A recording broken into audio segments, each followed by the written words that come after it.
सांसदगण, विधायकगण, उपस्थित सभी छात्र छात्रा बहनों भाइयों, सज्जन वृंद, सबसे पहले आज का ये जो पावन पर्व रक्षाबंधन का, मैं आपको बहुत बहुत इस उत्सव की बधाई और शुभकामनाएं देता हूं। रक्षाबंधन हमारा एक बहुत ही प्राचीन उत्सव है। आदिकाल से याद भी नहीं है कब से रक्षाबंधन की शुरुआत हुई होगी। हमने इंद्र इंद्राणी की कहानी भी सुनी है, रक्षाबंधन से जुड़ी हुई है। हमने भगवान कृष्ण की द्रौपदी की बात भी सुनी है रक्षाबंधन को लेकर के। इस रक्षाबंधन के समय ये बात अलग है कि अब प्रचलित ढंग से ये एक भाई बहन का त्योहार बन गया है, लेकिन अगर हम अपने सांस्कृतिक इतिहास को देखेंगे तो केवल भाई बहन ही नहीं, जिस भी चीज की रक्षा करने का कोई संकल्प लेना होता था तो रक्षा सूत्र बांध करके वो संकल्प दिलाया जाता था। पत्नियों ने पति की सुरक्षा के नाते भी संकल्प कराए और किए। गुरुजनों के और छात्र छात्राओं के, उनके विद्यार्थीगण, उनके भी रक्षा सूत्र आपस में बांधे जाते थे। आज के दिन हमने रक्षाबंधन के साथ साथ एक नए और कार्यक्रम का भी उल्लेख किया है, वो है वृक्षाबंधन।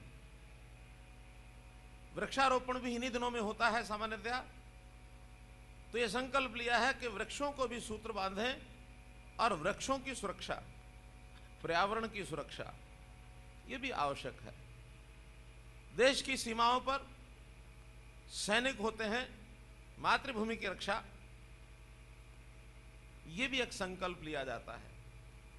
सैनिक आपस में भी एक दूसरे को रक्षा सूत्र बांधते हैं। तो ये रक्षा का संकल्प, क्योंकि जिस चीज की हमको सुरक्षा करनी है, जिसको लंबे काल तक हमको सावधानी पूर्वक लेके जाना है, उसकी रक्षा का संकल्प आज के दिन लेना, यही एक पद्धति है।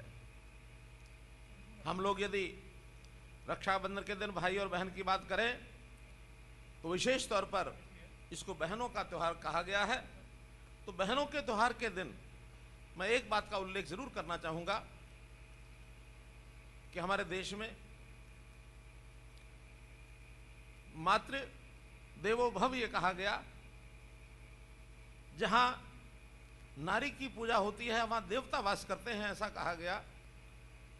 लेकिन कालांतर में किस प्रकार की विकृति आई कि महिलाओं को, बेटियों को परिवार में बोझ समझा जाने लगा। और जब अध्ययन किया गया तो हमारी जो महिला पुरुष की जेंडर रेशो है ये बिगड़ गई। और इस बिगड़ने के पीछे कारण यही था कि बेटियों को गर्भ में ही मार देने का एक कुरीति ये समाज में शुरू हुई। बहुत भयंकर कुरीति थी। यानी इस कुरीति को यदि समय पर चेक न किया जाए तो एक ऐसी प्राकृतिक दुर्व्यवस्था पैदा होने का खतरा है कि जिसकी हम कल्पना नहीं कर सकते। प्रकृति ने अगर नवनिर्माण में आगे जनरेशन को, संतान को पैदा करने का अगर व्यवस्था दी है, किसी को एक प्रकार का यह अधिकार दिया है, तो बेटी बेटा कोई भी हो, उसको जन्म देने का अधिकार तो बेटी को दिया है। जिस बेटी को हम आगे समझते हैं कि समाज में वृद्धि होती है, अगर उन बेटियों को ही हमने मारना शुरू कर दिया तो हमारे समाज का क्या बनेगा? यानी एक ऐसी भयंकर विकृति, इस ओर हम आगे बढ़ रहे थे। आपको ध्यान होगा कि देश के प्रधानमंत्री श्री नरेंद्र मोदी जी ने 2014 में सत्ता संभालने के बाद यह विचार किया कि मुझे इस कुरीतों को खत्म करना है। और उन्होंने सबसे पहले आकर के हरियाणा में आह्वान किया, क्योंकि हरियाणा की स्थिति बहुत खराब थी। उस समय हमारी जेंडर रेशो 871 थी। हरियाणा को चुना उन्होंने, यहाँ के लोगों को पानीपत में आह्वान किया 22 जनवरी 2015 को ऑडियो वीडियो कि इस कलंक को मिटाना है, और हमने उसको चैलेंज के रूप में स्वीकार किया। अपनी सारी सरकारी मशीनरी लगाई, समाज के लोगों को आह्वान किया, हमारी ग्राम पंचायतें, हमारी खाप पंचायतें, एनजीओ, शिक्षा विभाग, महिला बाल कल्याण विभाग, ये सब के सब एकजुट होकर के इसमें लग गए। हमारा होम डिपार्टमेंट जो इस प्रकार की गलत प्रक्रिया करते थे, अल्ट्रासाउंड मशीनें लगा लगा करके जो लिंग पहचान के करके और पहले से ही बेटियों का गर्भ में ही हत्या करने का जो क्रम उनके द्वारा कराया जाता था, उनको भी पकड़ा। 300 से ऊपर FIR हुई, ऐसे डॉक्टर्स को पकड़ के अंदर किया। आसपास की स्टेट्स में उन डॉक्टर्स को जो इस प्रकार का ये कृत्य करते थे, उनको भी छापे मारे पकड़े गए। और मैंने आसपास के सभी प्रांतों को, उनके मुख्यमंत्रियों को पत्र भी लिखा कि इसमें सहयोग करिए। मुझे खुशी है इस बात की, इस अभियान को चला करके हम आगे बढ़े, और आज वो हमारी जेंडर रेशो 923 हो गई है। 923 हो गई है भाइयों बहनों, एक बड़ी छलांग है ये, लेकिन अभी करना बहुत शेष है। ये तो शुरुआत है। इस शुरुआत को समाज के सहायता से, हमारी मातृशक्ति की सहायता से, घरों में भी हमको विरोध माताओं को घृणा करना पड़ेगा, मातृशक्ति को मजबूत होना पड़ेगा कि इस प्रकार के कुकृत्य में शामिल नहीं होगी कोई बहन हमारी, कोई माता हमारी, कि जहां महिलाओं का गर्भ धारण के बाद यानी बच्चियों का, बेटियों का भ्रूण हत्या कराई जाती है। तो इस बात को मुझे संतोष है, इस बात को कहते हुए कि हरियाणा में हमने एक अच्छी प्रगति की है। सारी देश दुनिया में आज हरियाणा इस मामले में काफी आगे है, लेकिन अभी और आगे बढ़ना है, इस ओर हम लोग जरूर ध्यान करेंगे। जहां तक बेटी बचाओ बेटी पढ़ाओ की हमने बात कही, तो बेटियां, इनको बचाना है, साथ में पढ़ाना भी है। पढ़ाई बालिका 3-5 वर्ष की होती है तो उसके बाद उसकी पढ़ाई शुरू होनी चाहिए, हो जाती है।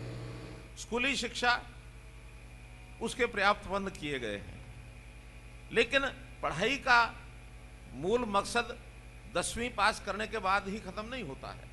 ये ठीक है कि न से अच्छा 10वीं 12वीं पास कर गई तो कहना कि एक लेवल तक एक लगता है कि जागरूकता आई है। अभी पिछले 2016 के अंदर जब हमारा पंचायती राज चुनाव हुआ, हमने उसमें एक प्रावधान किया कि कोई भी जो कैंडिडेट है वो पढ़ा लिखा होना चाहिए, 10वीं पढ़ा लिखा, या कुछ क्षेत्रों में छूट दे के 8वीं भी किया। तो अच्छा लगा मुझे कि उसमें बहुत जगह पर बेटियां वो बेटों से आगे निकली। रिजर्वेशन 33% थी, लेकिन बहुत गांव ऐसे थे जहां लड़के पढ़े लिखे नहीं मिले, लड़कियां मिल गई और सर्वसम्मति से उनके चुनाव हुए। 43%, 43% प्रतिनिधित्व महिलाओं का ये हुआ पिछले पंचायती राज चुनाव में, 10% ज्यादा हुए। और हमने तो इस बार घोषणा की है कि अब अगला चुनाव जो जनवरी फरवरी में आएगा, उसमें 50% भागीदारी ये हम सुनिश्चित करने जा रहे हैं महिलाओं की।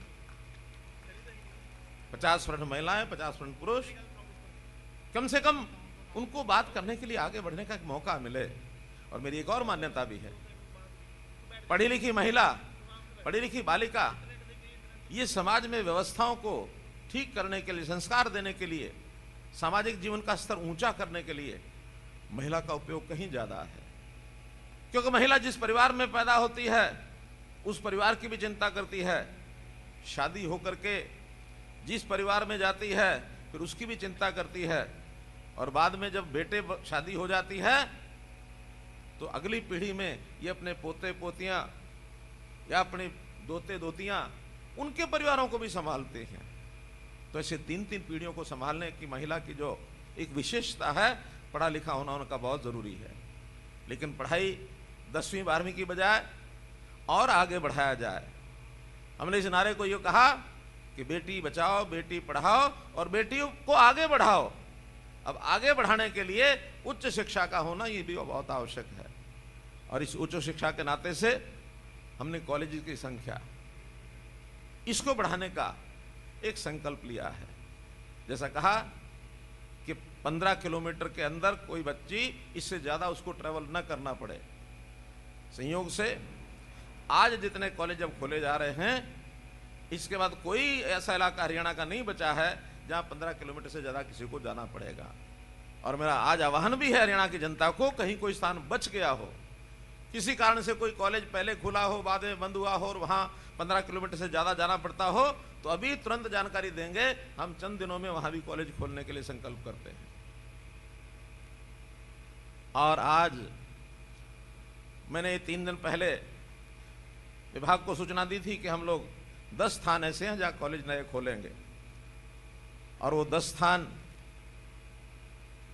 आपकी जानकारी में अभी आ जाएंगे, मैं बताऊंगा। लेकिन एक उसके साथ बात जोड़ना चाह रहा हूं। मैंने कहा यह था कि इसकी घोषणा 3 तारीख को रक्षाबंधन के दिन करेंगे, लेकिन चूंकि सरकारी मामले ऐसे ही होते हैं, हमने कहा, इन्होंने आगे डीसीज को पत्र लिख दिया, डीसीज ने सब मीडिया में कह दिया। 3 दिन पहले ही वास्तव में 10 कॉलेज की घोषणा ये हो गई। करना रक्षाबंधन के दिन थी। आज सुबह जब मुझे विचार आया कि 10 कॉलेज तो 3 दिन पहले घोषणा हो चुकी, आज नई बात क्या होगी। तो संयोग से एक बहन आई, उसने कहा कि मेरा क्षेत्र ऐसा है जहां शायद 15-16 किलोमीटर तो नहीं, 13 किलोमीटर तक तो कोई कॉलेज नहीं है। मैंने कहा कोई नहीं, आज बताइए, बहनों को वो उपहार भी दे देता हूं। तो मैंने आज 10 की बजाय 11 कर दिए हैं, और 11 के नाम मैं पढ़ रहा हूं। कालका विधानसभा में मोरनी, जैसा हमारे स्पीकर साहब ने बताया। शिक्षा मंत्री जी का अपना विधानसभा क्षेत्र जगाधरी है, उसमें प्रतापनगर, बड़ौदा और भैंसवाल कला, ये 2 ऐसी विधानसभा में हैं। मैंने घोषणा की है कि किसी कारण से अगर कोई विधानसभा क्षेत्र खाली हो जाए किसी भी कारण से, तो वहां के लोगों को ये नहीं समझना चाहिए उनका विधायक कोई नहीं है। जब तक नया विधायक चुन के नहीं आता, तब तक लीडर ऑफ द हाउस यानी मैं स्वयं उसका विधायक हूं। तो मुझे वहां भी लगा कि लड़कियों की शिक्षा की बहुत कमी है, दूर दूर तक कॉलेज नहीं है, एक भी कॉलेज नहीं है वहां लड़कियों के लिए, या जनरल कॉलेज भी नहीं है। तो एक तो बिल्डिंग बनी हुई है भैंसवाल कला, वहां एक कॉलेज खोलने की बात कही है, और बड़ौदा वहां एक कॉलेज खोलने की बात कही है, तो 2 कॉलेज वहां हैं। इसी प्रकार गुला विधानसभा, वहां पर एक दूर दराज गांव है, लदाना गांव है, बिल्कुल पंजाब बॉर्डर के साथ, दूर दूर तक कॉलेज नहीं है, तो वहां एक कॉलेज खोला गया है। ऐसे ही उचाना विधानसभा में बड़े बड़े गांव हैं जहां कॉलेज नहीं है। छात्र गांव एक ऐसा है जहां की अपनी आबादी 15,000 से 18,000 है, वहां पर कॉलेज की मांग थी, उस कॉलेज की मांग को भी पूरा किया गया है। मेवात में, फिरोजपुर झिरका में, हालांकि कॉलेज की अनाउंसमेंट बहुत पहले हो गई थी, प्रधानमंत्री जी ने स्वयं की थी, लेकिन वहां कुछ वर्षों से जमीन का कोई विवाद था, तो जिस जमीन पर बनाना था वो जमीन उपलब्ध नहीं हो पाई। अब उन्होंने नई जमीन वहां ले ली है, तो वहां भी उस घोषित कॉलेज को शुरुआत की जाएगी। तोशाम विधानसभा में ईसरवाल गांव, 20-20 किलोमीटर तक कोई कॉलेज नहीं है, बहुत पिछड़ा इलाका, वहां पर भी एक कॉलेज बनाने की बात कही है। एक क्षेत्र डबवाली विधानसभा गोरीवाड़ा क्षेत्र है, तो गोरीवाड़ा में भी एक कॉलेज ये खोला जाएगा। गोरीवाड़ा डबवाली से कम 18 किलोमीटर दूर है, और ये गोरीवाड़ा ऐसा गांव है जहां मैं जब सामाजिक काम करता था उस क्षेत्र के अंदर बहुत बार गया। उस समय मैंने विचार आता था कि यहाँ कॉलेज क्यों नहीं है। तो गोरीवाड़ा के बस स्टैंड के पास एक दूसरा गांव है, उसकी जमीन है 15-16 एकड़, वहां पर यह कॉलेज खोला जाएगा।